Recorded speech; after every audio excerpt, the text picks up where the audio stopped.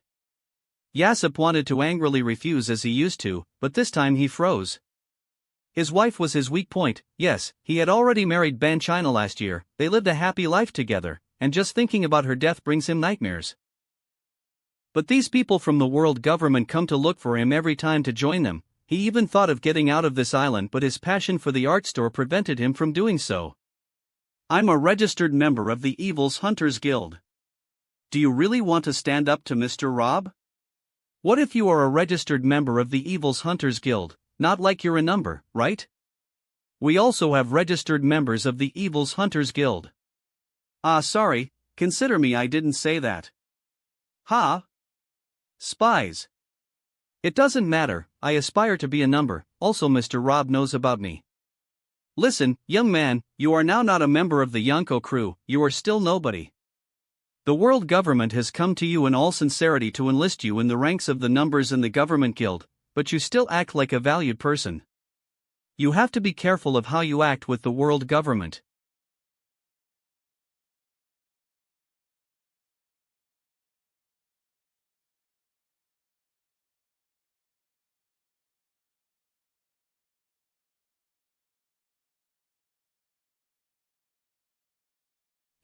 Are you threatening me? The moment Yasip took out his sniper weapon, Spandine and his subordinates shivered with chills in their spines. This man in front of them wasn't weak at all. Get out of my way, or you can only blame yourselves. Chapter 173, Opening an Art Store on Jaya Island. Grand Line, Paradise. Degree. Crocodile? Haven't you found it yet? In his office at his naval ship near the marine ford, Sakazuki put the manga volume aside with an impatient expression and answered the report from the Navy lieutenant. The chapters of this day made him literally go crazy with so many legendary events unfolding. The appearance of the Gorosei, the appearance of Whitebeard, the appearance of the Shichibukai group, the appearance of the Red Hair Pirates again. Even someone as fearless as Sakazuki subconsciously shivered when contemplating the Gorosei's reaction to their appearance in the manga. Maybe they'll raise their Rob's bounty to 10 billion berries and declare a global emergency state. Well, that didn't matter to Sakazuki. The news of his unfinished mission came back and it seemed like he had to step personally to complete it. No, sir. Crocodile is very cunning despite his young age. You idiots.